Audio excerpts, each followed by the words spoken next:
welcome back to Rams Up, your favorite LA Rams podcast. We are part of the Fans First Sports Network. You can follow us on our YouTube channel as well, at LA Rams Up. I'm your host, Mark. I'll be joined occasionally by my football gurus, Paul and Ian. Let's get to it.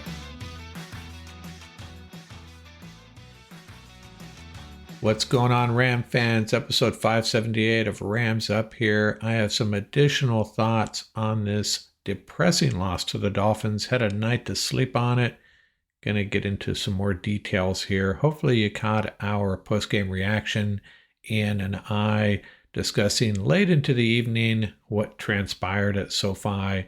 It was not a happy episode, but good stuff. Check it out on the YouTube channel or the podcast.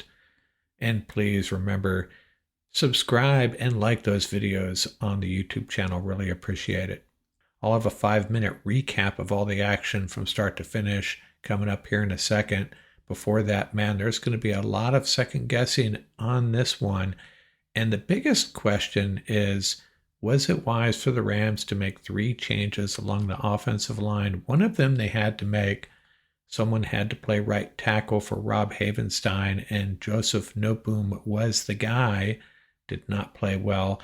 In the meantime, we opted to change out our left guard and center at the same time, and I think that may have backfired on us. A little bit sloppy up front, and man, maybe Bo Limmer should have been our starting center, and maybe he should continue to be our starting center. We'll have to monitor how that plays out.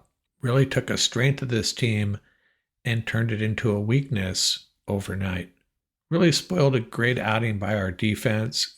Kind of annoying the post-game narrative was this Dolphins defense, while our Rams defense actually outplayed them, except for 2 big plays overall statistically. And as far as the eye test goes, this defense played really well. And remember, I had mentioned that 6 offenses produced less yardage in Week 10 than Jamar Chase did by himself. Chase, 264 yards receiving, 6 offenses less than that. Make that 7, the 7th being the Miami Dolphins. But just too many blunders by our guys, mostly on the offensive side of the ball. And you know what? The Sharps were all over the Dolphins in this one. The public was behind the Rams, and that's probably the biggest indicator of how a game may go. The Sharps were right again. So we'll get to our recap here, and after that, we'll get into our Fearsome Four big plays, or should I say blunders, get through some stats and some game notes after that. And I'm even going to hand out some game balls. Yes, there are a couple of deserving players. We'll do that as well. Well, let's walk you through this game, see how it unfolded. Rams won the toss and deferred to the Dolphins, and it didn't take them long. 5 plays, 70 yards. 3rd and 13 play, 2 to Jalen Waddle was the big one. Waddle completely uncovered. A little bit of a breakdown there, I think. A gain of 36 yards. They score on the reverse, and it's 7-0 Dolphins. There were 3 straight 3-and-outs after that. Rams lost 10 yards on their first play from scrimmage. That may have been a harbinger of things to come, right? Neither team very productive in the first quarter outside of that opening drive by the Dolphins. The Rams finished the first quarter with 19 total yards. But the Dolphins' 4th possession, that took us into the second quarter, this was following that tipped pass and interception. Jalen Waddle dropped a pass that would have been a first down in the red zone, and the Dolphins had to settle for a 50-yard field goal, so they go up 10-0. The Rams pick up their 2nd first down of the night on their next drive, but have to punt it back. Then we had those back-to-back turnovers, the Roseboom interception and the Kyron fumble. And then we had the next turnover a little bit later, first with the strip sack and recovery. But the Rams managed just 23 yards on 6 plays and kicked the field goal to finally get on the board, so they're down 10-3. The defense got another stop, and Joshua Carty kicked a 55-yard field goal before halftime, so they're only down 10-6 as they go to intermission. Halftime stats: Dolphins had 111 yards of offense, the Rams 106. And a lot of us were expecting a shootout. 2 really good offensive teams, supposedly. but so far it's really about the defenses.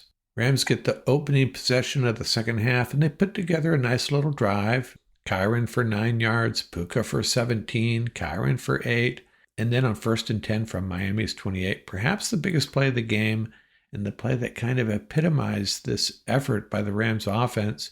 Jonah Jackson's snap goes over Stafford's head. He recovers, but it's a loss of 13. Then, when the Rams finally try the 52-yard field goal, Bo Limmer at left guard moves too early as Cardi nails the kick. They move it back 5 yards, and you guessed it, Cardi misses from 57. So after the Rams botch their drive, the Dolphins set up nicely after the missed kick, go 53 yards for the second and last TD of the night. They're up 17-6. The Rams sort of kind of answered. They get their third field goal of the night. 3rd and 7 from the Miami 23. Stafford is sacked, so they had to settle for those 3 points again.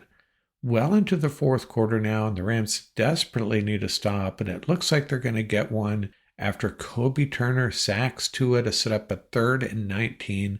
But on the next play, Tua escapes the pocket and completes a 25-yard catch and run to running back Raheem Mostert, and the Dolphins are able to add another 3 points to go up 11 again, 20-9.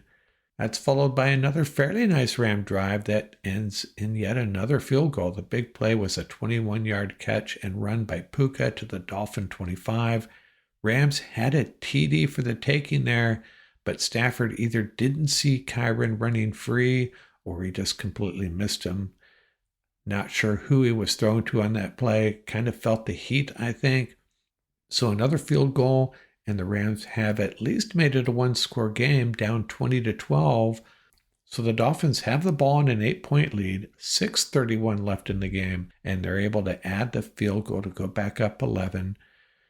Rams in desperation mode, and they're clicking pretty good on offense now. They drive to the Miami 12, facing a 3rd and 10 with 39 seconds left. McVay opts to kick the field goal there. His thinking apparently is, let's make it a one-score game, convert the onside kick, and we'll have 30 seconds to try to score a touchdown. I don't know. We're going to be debating that for a few days. I think we'll talk about it at the round table. I understand his thought process. Not sure if it was the right decision, though. And the Rams do not recover the onside kick, so maybe it's a moot point. The Rams were going to win this game regardless. So that final field goal cuts the Dolphins' lead to 23-15, and after the failed onside kick, game over, and that's the final score. Back with a lot more in a second. So what were my Fearsome Four big plays of the game? Well, I'm going to cheat. I've got 5 for you, and unfortunately, 3 of them are going to be attributed to our defense, or plays our defense allowed, even though I think they were on their game while the offense was not. The first big play was that 36-yard pass to Waddle on the Dolphins' first possession.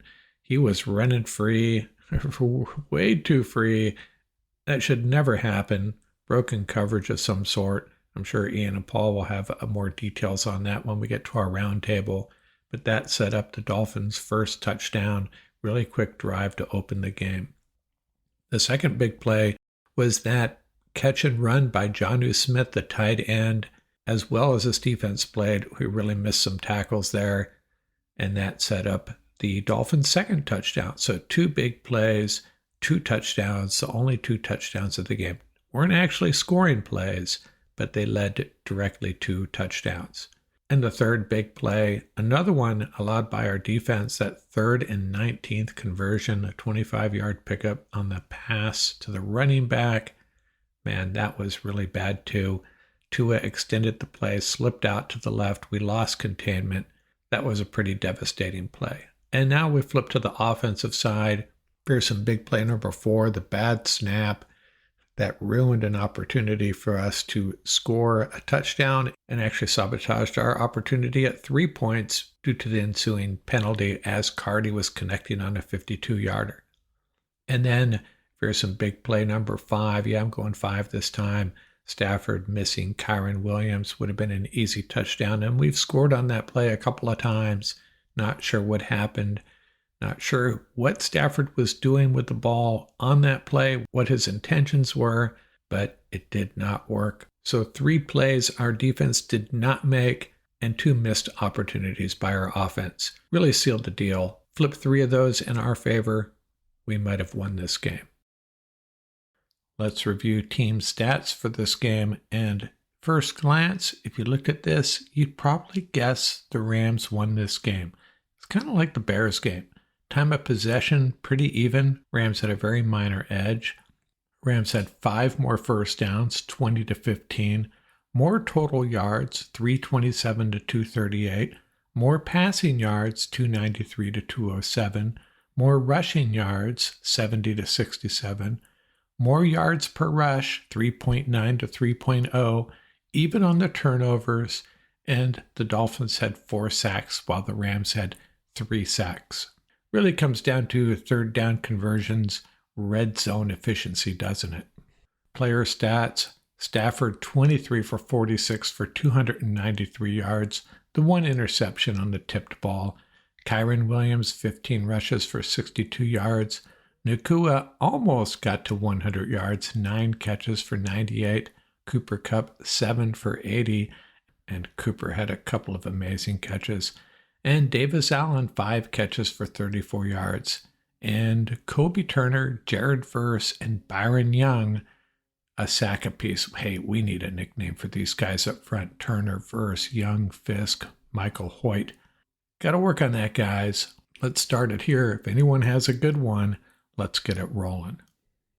Now, I am going to hand out some game balls, but before that, I'm going to throw a little shade here.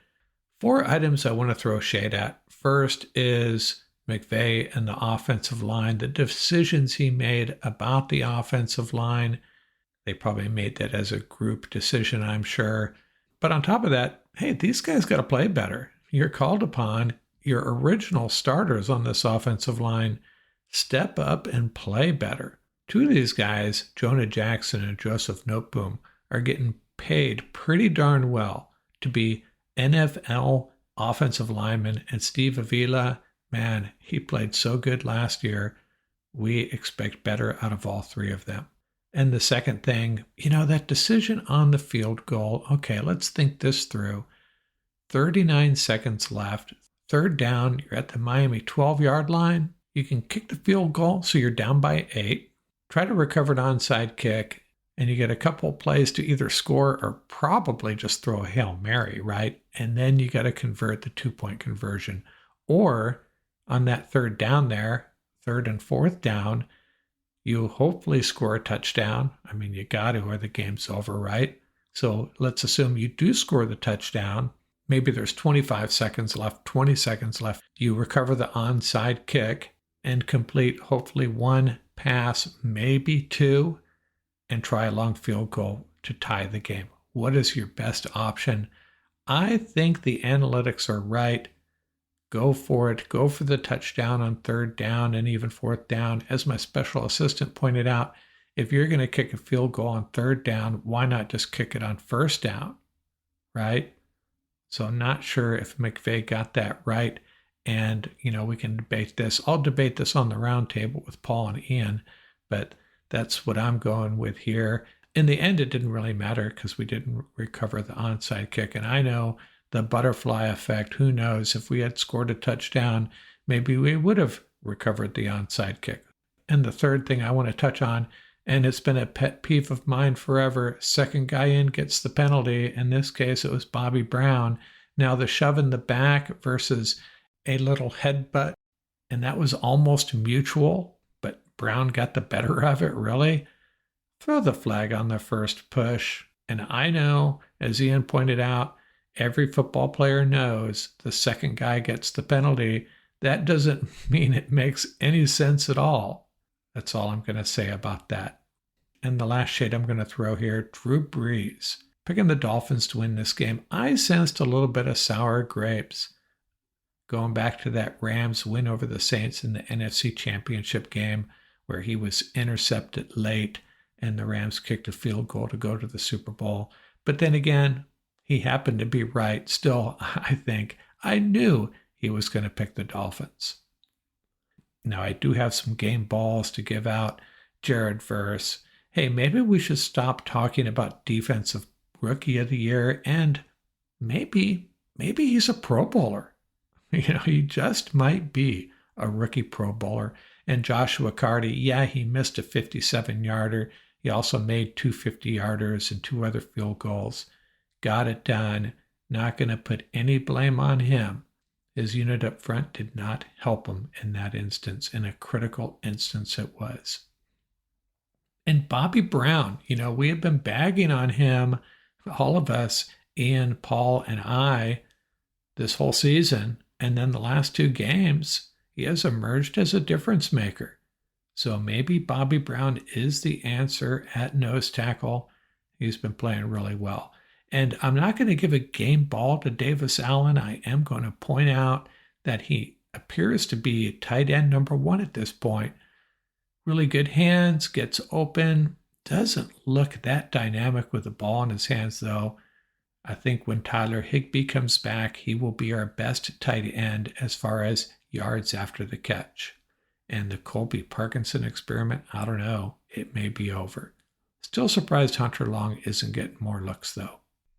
Well, that will wrap this week up. We'll be back with a roundtable tomorrow night, Wednesday night.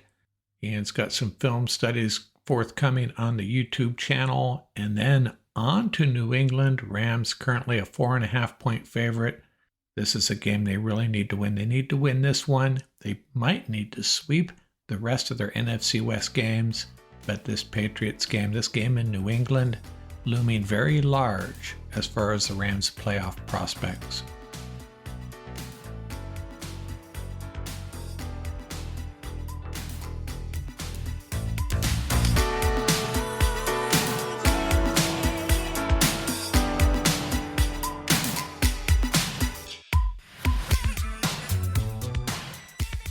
That's going to do it for this episode. Remember, you can reach us at ramsuppodcast@gmail.com. And don't forget about our YouTube channel. Our handle is at laramsup.com.